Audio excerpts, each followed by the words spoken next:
ಅಧಿವೇಶನ ಮುಗಿಯಕ್ಕಿನ್ನ 3 ದಿವಸ ಅಷ್ಟೇ ಬಾಕಿ. ಉತ್ತರ ಕರ್ನಾಟಕದ ಸಮಸ್ಯೆ ಕೇವಲ ಭಾಷಣಕ್ಕಷ್ಟೇ ಸೀಮಿತ ಆಗೋಯ್ತಾ ಅಂತ ವಿರೋಧ ಪಕ್ಷಗಳು ಒತ್ತಾಯ ಹೋರಾಟ ವಿರೋಧ ಪಕ್ಷಗಳು ಒತ್ತಾಯ ಹೋರಾಟ ಸಲಹೆ ಸೂಚನೆ ಇಂಥವುಗಳನ್ನೇ ಕೊಡಲಿಕ್ಕೆ ಸಾಧ್ಯ. ಆದರೆ ಸರ್ಕಾರಕ್ಕೆ ಉತ್ತರ ಕರ್ನಾಟಕವನ್ನು ಅಭಿವೃದ್ಧಿಪಡಿಸಬೇಕು ಅಂತಕ್ಕಂಥ ಹಂಬಲ ಇರಬೇಕು, ಇಚ್ಛೆ ಇರಬೇಕು. ವಿರೋಧ ಪಕ್ಷಗಳು ಕೊಡ್ತಕ್ಕಂಥ ಸಲಹೆ ಸೂಚನೆಗಳನ್ನು ಸ್ವೀಕರಿಸ್ತಕ್ಕಂಥ ಒಂದು ದೊಡ್ಡತನ ಇರಬೇಕು. ಈ ಸರ್ಕಾರ ಅದನ್ನು ಕಳ್ಕೊಂಡಿದ್ದರೆ ನಾವೇನು ಮಾಡೋಕ್ಕಾಗತ್ತೆ? ಇದು ಸಂವಿಧಾನ ವಿರೋಧಿ, ಉತ್ತರ ಕರ್ನಾಟಕ ಸಮಸ್ಯೆಗಳ ವಿರೋಧಿ, ಒಟ್ಟಾರೆ ಉತ್ತರ ಕರ್ನಾಟಕ ಬೆಳೆಯೋದು ಅವರಿಗೆ ಬೇಕಿಲ್ಲ ಅಂತಕ್ಕಂಥದ್ದು ಇದರಲ್ಲಿ ಸ್ಪಷ್ಟವಾಗುತ್ತೆ. ನೀವೇನಾದರೂ ಒತ್ತಾಯ ಮಾಡ್ತೀರಾ ಅದನ್ನ ಒಂದು ಮುಂದೆ ಇನ್ನೊಂದಕ್ಕೆ 3 ದಿನ ಮುಂದೆ? ನಿಮ್ಮ ಪ್ರತಿಪಕ್ಷ ನಾಯಕರು ಪತ್ರ ಬರೆದಿದ್ದಾರೆ, ಇನ್ನೂ ಒಂದು ವಾರ ವಿಸ್ತರಣೆ ಮಾಡಿ. ಈಗಲೂ ಕೂಡ ನನ್ನ ಉದ್ದೇಶವೂ ಅದೇ ಇದೆ, 1 ವಾರ ಇದನ್ನು ಎಕ್ಸ್ಟೆಂಡ್ ಮಾಡಿ. ಈಗಾಗಲೇ ಏನೇನು ಚರ್ಚೆಗಳಾಗಬೇಕಾಗಿತ್ತು, ಸಮಸ್ಯೆಗಳಿಗೆ ಪರಿಹಾರ ಕೊಡಬೇಕಾಗಿತ್ತು, ಇದುವರೆಗೂ ನಮ್ಮ ಬೇಡಿಕೆ ಇದೆಯೇ ಹೊರತು ಸರ್ಕಾರ ಯಾವುದೇ ಬಾಯಿ ಕೂಡ ತೆಗೆದಿಲ್ಲ, ಒಂದಕ್ಕೂ ಉತ್ತರ ಕೊಟ್ಟಿಲ್ಲ. ಹಾಗಿದ್ದ ಮೇಲೆ ಉತ್ತರ ಕೊಡೋದು ಯಾವಾಗ? 2 ದಿನದಲ್ಲಿ ಕೊಡಲಿಕ್ಕಾಗತ್ತಾ? ಈ 2 ದಿನದಲ್ಲಿ ಆಗೋದಿಲ್ಲ. ಆ ಕಾರಣದಿಂದ 1 ವಾರಕ್ಕೆ, ಮುಂದಿನ 1 ವಾರಕ್ಕೆ ಇದನ್ನು ವಿಸ್ತರಿಸಿ ಸಮಸ್ಯೆಗಳ ಪರಿಹಾರಕ್ಕೆ ಪ್ರಯತ್ನ ಮಾಡಬೇಕು ಅಂತೇಳಿ ನಾನು ಸರ್ಕಾರಕ್ಕೆ ಆಗ್ರಹ ಪಡ್ತೇನೆ. ಅನೇಕ ಬಿಲ್ಗಳನ್ನು ದ್ವೇಷ ಭಾಷಣ ವಿರೋಧಿ ಬಿಲ್ಗಳನ್ನು ತರ್ತಾ ಇದ್ದಾರೆ, ಅದೇ ಥರ ಬೇರೆ ಬೇರೆ ಬಿಲ್ಗಳನ್ನು ತರ್ತಾ ಇದ್ದಾರೆ. ಯಾವುದು? ತಮ್ಮ ದ್ವೇಷ ಭಾಷಣ ವಿರೋಧಿ ಬಿಲ್ ತರ್ತಾ ಇದ್ದಾರೆ, ಅದಕ್ಕೆ ತಮ್ಮ ಆಗ್ರಹ. ನೋಡಿ, ದ್ವೇಷ ಭಾಷಣ ಮಾಡ್ತಕ್ಕಂಥವರಿಗೆ ಶಿಕ್ಷೆ ಕೊಡಲಿಕ್ಕೆ ಈಗಾಗಲೇ ಕಾನೂನಿನಲ್ಲಿ ಆದ್ಯತೆ ಇದೆ. ಇದ್ರೂ ಕೂಡ ಇದನ್ನು ಯಾಕೆ ತರ್ತಿದ್ದಾರೆ ಅಂದರೆ, ಸಂಘ ಸಂಸ್ಥೆಗಳಿರ್ಬೋದು ಅಥವಾ ಯಾವುದೇ ವೈಯಕ್ತಿಕ ವ್ಯಕ್ತಿಯ ವಿಷಯ ಇರ್ಬೋದು ಅಥವಾ ಮುಖಂಡರುಗಳಿರ್ಬೋದು, ರಾಜಕೀಯ ಪಕ್ಷದ ಮುಖಂಡರುಗಳಿರ್ಬೋದು, ಯಾರೇ ಮಾತಾಡಿದರೂ ಕೂಡ ಅವರ ಮೇಲೆ ಹತೋಟಿ ಸಾಧಿಸಬೇಕು. ಯಾಕಂತಂದರೆ ವೀಕ್ ಪರ್ಸನ್ ಆಲ್ವೇಸ್ ಈ ರೀತಿಯ ಭಯಪಟ್ಟು ಇಂಥವುಗಳನ್ನು ಮಾಡ್ತಾರೆ. ಈ Congress government is a weak government. ಅವರಿಗೆ ವಿರೋಧ ಪಕ್ಷಗಳನ್ನು ಎದುರಿಸುವ ತಾಕತ್ತಿಲ್ಲ. ಎದುರಿಸುವ ತಾಕತ್ತಿದ್ದರೆ ಇದೆಲ್ಲ ಬೇಕಾಗಿರಲಿಲ್ಲ. ಅದಾದ ನಂತರ ಇದು ತರಲಿ, ನಮಗೇನು ಚಿಂತೆ ಇಲ್ಲ, ಆದರೆ ಯಾವ ರೀತಿಯಲ್ಲಿ ತರಬೇಕು. ಈಗಾಗಲೇ ಕಾನೂನುಗಳು ಇದ್ದರೂ ಕೂಡ ಇನ್ನೂ ಹೆಚ್ಚಿನ ಕಾನೂನನ್ನು ಯಾಕೆ ತರ್ತಾ ಇದ್ದೀರಿ? ಇದನ್ನು ನೀವು ಪೊಲೀಸ್ ರಾಜ್ಯ ಮಾಡಲಿಕ್ಕೆ ಹೊರಟಿದ್ದೀರಾ. ಪೊಲೀಸ್ನವ್ರಿಗೆ ಅಧಿಕಾರ ಕೊಟ್ಟು ಏನಂತಂತಂದರೆ ಅದರಲ್ಲಿ ಯಾವುದೇ ಇಂಥ ವಿಷಯ ಅನ್ನೋದೇ ಇಲ್ಲ. ದ್ವೇಷ ಭಾಷಣದ ಇದರಲ್ಲಿ ನಾನು ನೋಡಿದ್ದೇನೆ. ಅಂದರೆ ಏನು ಮಾಡಿದ್ರು, ಯಾರೇ ಒಂದು ಕಂಪ್ಲೇಂಟ್ ಕೊಟ್ಟರು, ಇಟ್ ಈಸ್ ಅ ನಾನ್ ಬೆಲ್ಲಬಲ್.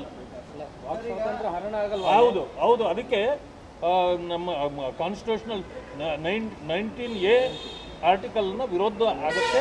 ಆ ಕಾರಣದಿಂದ ನಾವು ವಿರೋಧ ಮಾಡ್ತೇವೆ, ಆದರೆ ಅದಕ್ಕಾಗಿ ಎದುರ್ಕೊಳ್ಳೋದಿಲ್ಲ. ಅವರನ್ನು ಎದುರಿಸೋ ಕೆಲಸ ನಾವು ಮಾಡೋಕ್ಕಾಗುತ್ತೆ, ನಾವು ಮಾಡ್ತೇವೆ. ಆದರೆ ಒಂದು ವಿಷಯ ತಿಳ್ಕೊಳ್ಬೇಕು, ಕಾನೂನು ಮೊದಲೇ ಇರೋದ್ರಿಂದ ಅದರ ಅಡಿಯಲ್ಲೇ ಯಾರ್ಯಾರನ್ನ ಕಂಟ್ರೋಲ್ ಮಾಡ್ಬೋದು.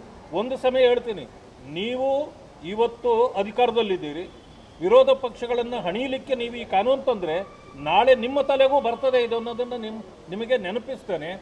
ಈಗಲೂ ಕೂಡ ಏನಾದರೂ ಇದು ಜಾರಿಗೆ ಬಂದಿದ್ದೇ ಆದರೆ ಅರ್ಧ ಮಂತ್ರಿಗಳಿದ್ದಾರಲ್ಲ ಈ ಕ್ಯಾಬಿನೆಟಲ್ಲಿ, ಇವರೆಲ್ಲರೂ ಜೈಲಲ್ಲೇ ಇರಬೇಕಾಗ್ತದೆ. ಯಾಕಂದರೆ ದ್ವೇಷ ಭಾಷಣ ಮಾಡ್ತಕ್ಕಂಥವರೇ ಇವರು.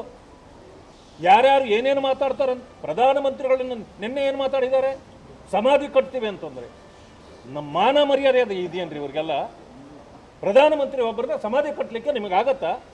ಒಬ್ಬ ಪ್ರಧಾನಮಂತ್ರಿಯನ್ನು ವಿಷದ ಸರ್ಪಕ್ಕೆ ಹೋಲಿಸ್ತೀರಿ, ಇದು ದ್ವೇಷ ಭಾಷಣ ಅಲ್ವಾ?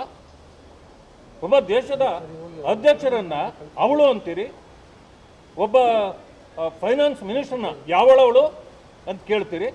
ನಿಮಗೇನಾದರೂ ನಾಚಿಕೆ ಮಾನ ಮರ್ಯಾದೆ ಇದ್ದರೆ ಇಂಥವೆಲ್ಲನೂ ನಿಲ್ಲಿಸಬೇಕು. ಇದು ದ್ವೇಷ ಭಾಷಣ. ಇದರಿಂದಾಗಿ ನಿಮ್ಮನ್ನು ಜೈಲಿಗೆ ಕಳಿಸ್ಬಹುದೇ ಹೊರತು ನಮ್ಮನ್ನಲ್ಲ. ನಾವು ಇಂಥ ಅಚಾತುರ್ಯಗಳಿಗೆ ಕೈ ಹಾಕೋದಿಲ್ಲ ಅಂತಕ್ಕಂಥದ್ದನ್ನು ಮುಖ್ಯಮಂತ್ರಿಗಳಿಗೆ ಮತ್ತು ಅವರ ಸಹೋದ್ಯೋಗಿಗಳಿಗೆ ಹೇಳಲಿಕ್ಕೆ ಬಯಸ್ತೇನೆ. ಫೆಬ್ರವರಿ ಮತ್ತು ಮಾರ್ಚ್ ಗೃಹಲಕ್ಷ್ಮಿಯರ 5,000 ಕೋಟಿ ಹಣ ಎಲ್ಲಿ ಹೋಯ್ತು ಅಂತ ಜನ ಪ್ರಶ್ನೆ ಮಾಡ್ತಿದ್ದಾರೆ ಸರ್, ತಾವೇನು ಪ್ರಶ್ನೆ ಮಾಡ್ತೀರಾ? ನೋಡಿ, ಬರೀ ಅದು 5,000 ಕೋಟಿ ಅಲ್ಲ, ಸುಮಾರು ಕೆಲವರಿಗೆ 2 ಕಂತು ಬಂದಿದ್ದು ಬಿಟ್ಟರೆ ಇದುವರೆಗೂ ಅನೇಕರಿಗೆ ಬಂದಿಲ್ಲ. ಎಲ್ಲ ದಾಖಲೆಗಳನ್ನು ತಂದು ಕೊಟ್ಟಿದ್ದಾರೆ, ಇವತ್ತಿನವರೆಗೂ ಅವ್ರಿಗೆ ಬಂದಿಲ್ಲ. ಎಲ್ಲಿ ಹೋಯ್ತು? ಗೃಹಲಕ್ಷ್ಮಿ ಯಾವ ಲಕ್ಷ್ಮಿ ಮನೆಗೆ ಈ ಹಣ ಹೋಗಿದೆ ಹೇಳ್ಬೇಕಲ್ಲ? ಗೃಹಲಕ್ಷ್ಮಿಗೆ ಹೋಯ್ತು, ಮತ್ತೊಬ್ಬ ಲಕ್ಷ್ಮಿಗೆ ಹೋಗಿದೆಯೋ ಹೇಳೋರು ಯಾರು ಬೇಕಲ್ಲ. ಸರ್ಕಾರಕ್ಕೆ ಇದ್ರ ಬಗ್ಗೆ ಕಾಳಜಿ ಇಲ್ಲ. ಆಮೇಲೆ it is A random thinking. ಹೆಂಗೆ ಅಂತಂದರೆ, ಬಸ್ನಲ್ಲಿ ಮಹಿಳೆಯರು ಅತಿ ಪ್ರಯಾಣ ಮಾಡಿದ್ದಾರೆ, ಅದಕ್ಕೆ ಇಷ್ಟು ಹಣ ತೆಗಿತೀವಿ ಅಂತ. ಪರಿಶಿಷ್ಟ ಜಾತಿ ವರ್ಗಗಳು ಎಷ್ಟು ಜನ ಹೆಣ್ಣುಮಕ್ಕಳು ಇದರಲ್ಲಿ ಬಸ್ನಲ್ಲಿ ಓಡಾಡಿದ್ದಾರೆ ಲೆಕ್ಕ ಕೊಡಿ ನೋಡೋಣ. ಯಾರನ್ನು ಕೊಡ್ತೀವಿ, ಯಾರಿಗೆ ಇದು ಕೊಡ್ತೀರಿ? ಹಾಗೇನೆ ಗೃಹಲಕ್ಷ್ಮಿ ಇದು ಕೂಡ. ಅದೇ ಯಾವ ಲಕ್ಷ್ಮಿ ಮನೆಗೆ ಹೋಯ್ತು ಸರ್ ಹಣ ಅಂತೆ? ಗೃಹಲಕ್ಷ್ಮಿ ಅಂತಂದ್ರೆ ಯಾರು? ನೀವು ಹೇಳಿ ಸರ್. ಅದೇ ಗೃಹಲಕ್ಷ್ಮಿ ಅಂತಂದ್ರೆ ಯಾರು? ಹೆಣ್ಣು ಮಕ್ಕಳಲ್ವೇ? ಅವರಿಗೆ ಹೆಸರಿಟ್ಟಿದ್ದಾರಲ್ಲ, ಅದು ಗೃಹಲಕ್ಷ್ಮಿ ಅನ್ನೋ ಇನ್ನೊಂದು ಲಕ್ಷ್ಮಿ. ಯಾವ ಲಕ್ಷ್ಮಿಗೆ ಹೋಗದೆ ಕರೆಕ್ಟಾಗಿ ಹೇಳಿ ಅಂತ ಹೇಳಿದ್ದೀನಿ. ಸರ್, ಈಗ ಅಪಾರ್ಟ್ಮೆಂಟ್ ನಿವಾಸಿಗಳ ಜೊತೆ DK ಶಿವಕುಮಾರ್ ಸಂವಾದದ ಸಂದರ್ಭದಲ್ಲಿ ಮಾತನಾಡಿರೋ ಆಡಿಯೋ ವೈರಲ್ ಆಗ್ತಾ ಇದೆ. ಬಹುಶಃ ಅವ್ರಿಗೆಲ್ಲ ಹೇಳಿರೋದು, ಯಾರು ಅವರಿಗೆ ಮುಖ್ಯಮಂತ್ರಿ ಸ್ಥಾನವನ್ನು ಬಿಟ್ಕೊಡ್ತಾ ಇಲ್ವೋ ಅವ್ರಿಗೆ ಥ್ರೆಟ್ ಮಾಡಿದ್ದಾರೆ ಅಂತ ಭಾಳಷ್ಟು ಸೋಷಿಯಲ್ ಮೀಡಿಯಾದಲ್ಲಿ ನೋಡಿದ್ದೀನಿ ನಾನು. ಆದರೆ ಒಂದನ್ನು ಹೇಳ್ತೇನೆ, ನಾನು ಅನೇಕ ವರ್ಷಗಳು ನಾನು ಎಲ್ಲಿದ್ದೆ ಅಂತ ನಿಮಗೂ ಗೊತ್ತು. DK ಶಿವಕುಮಾರು ನಾವು ಜೊತೆಯಲ್ಲೇ ಕೆಲಸ ಮಾಡಿದ್ರು. ಮೊದಲು ಅವರು ಮುಖ್ಯಮಂತ್ರಿ ಆಗಬೇಕು ಅನ್ನೋದಾದರೆ ಅವರು ಬಾಡಿ ಲ್ಯಾಂಗ್ವೇಜ್ ಸ್ವಲ್ಪ ಸರಿ ಮಾಡ್ಕೊಂಡ್ರೆ ಜನರಿಗೆ ಬಹಳ ಹಿಡಿಸ್ತದೆ. ಅದು ಒಂದು. ಎರಡನೇದು, ಈ ರೀತಿಯ ಥ್ರೆಟನ್ ಭಾಷಣ ಇದೆಯಲ್ಲ, ಇದು ಥ್ರೆಟ್ ಮಾಡೋದು ಕೂಡ ದ್ವೇಷ ಭಾಷಣದಲ್ಲೇ ಬರುತ್ತೆ. ಅದನ್ನು ಕೂಡ ಅವರು ಮಾಡದೇ ಇದ್ದರೆ, ಸೊ ಒಂದು ಹೆಜ್ಜೆ ಹಿಂದೆ ಇದ್ದೀರಿ, ಇನ್ನೊಂದು ಹೆಜ್ಜೆ ಮುಂದೆ ಇಟ್ಟರೆ ಮುಖ್ಯಮಂತ್ರಿ ಆಗ್ಬೋದು. ಇಲ್ಲ ಅಂತಂದರೆ ಆ ಹೆಜ್ಜೆ ಇನ್ನೂ ಹಿಂದಕ್ಕೆ ಹೋಗೋಂಥ ಪರಿಸ್ಥಿತಿ ಬರಬಾರ್ದು. ನಾನು ಆ ಸಲಹೆ ಕೊಡ್ತೇನೆ ಅಷ್ಟೇ. ಗೃಹಲಕ್ಷ್ಮಿ ಅನ್ನೋದ ವಿಚಾರಕ್ಕೆ ಸಂಬಂಧಪಟ್ಟಂಗೆ ಬಿಜೆಪಿ ಮುಂದಿನ ದಿನಗಳಲ್ಲಿ ಯಾವ ರೀತಿ ಹೋರಾಟವನ್ನು ಮಾಡುತ್ತೆ? ಮುಂದಿನ ದಿನಗಳಿಲ್ಲ, ಇವತ್ತಿಂದೇ ನಮ್ಮ ಹೋರಾಟ ಪ್ರಾರಂಭ ಆಗುತ್ತೆ. ಮುಂದಕ್ಕೆ ಯಾಕೆ ಆಗ್ತದೆ ನಮ್ಮನ್ನ? ಇವರು ಇದು ಖಜಾನೆಗೆ ಕನ್ನ ವಿಪಕ್ಷ ನಾಯಕರು ಮಾತಾಡ್ತಾನೆ ಜಾಸ್ತಿಯಾಗಿ. ನೋಡಿ, ನಾನು ವಿಪಕ್ಷ ನಾಯಕ ಅಲ್ವಾ? ನಾನು ಮಾತಾಡ್ತಾ ಇಲ್ವಾ? ಮಾತಾಡಿದ್ದಕ್ಕೇನಾದರೂ ಈ ಸರ್ಕಾರ ಬೆಲೆ ಕೊಡ್ತದ? ಮೊದಲು ನೀವು ಹೇಳ್ರಿ, ವಿಪಕ್ಷ ನಾಯಕರು ಮಾತಾಡಿದ್ದಕ್ಕೆ ಬೆಲೆ ಕೊಡ್ರಿ ಅಂತ ಹೇಳ್ರಿ ನೀವು ಅವ್ರಿಗೆ. ಇಲ್ಲ ಅಂತಂತಂದ್ರೆ ನಿಮಗೆ ಮಾನ ಮರ್ಯಾದೆ ಇಲ್ಲ ಅಂತಂದ್ರೂ ಹೌದು ನಮಗಿಲ್ಲ ಅಂದ್ಕೊಂಡು ನಾವು ಹೋದ್ರೆ ನಾವೇನು ಮಾಡ್ಬೇಕು ಅವ್ರಿಗೆ ಅಲ್ವಾ? ಅದಕ್ಕೇನೆ ನಾನು ಕೇಳಿದ್ದು, ಯಾವ ಲಕ್ಷ್ಮಿ ಮನೆಗೆ ಹೋಗಿದೆ ದುಡ್ಡು ಕೊಡ್ರಿ ವಾಪಸ್ಸು ಅಂತ. ಧನ್ಯವಾದ.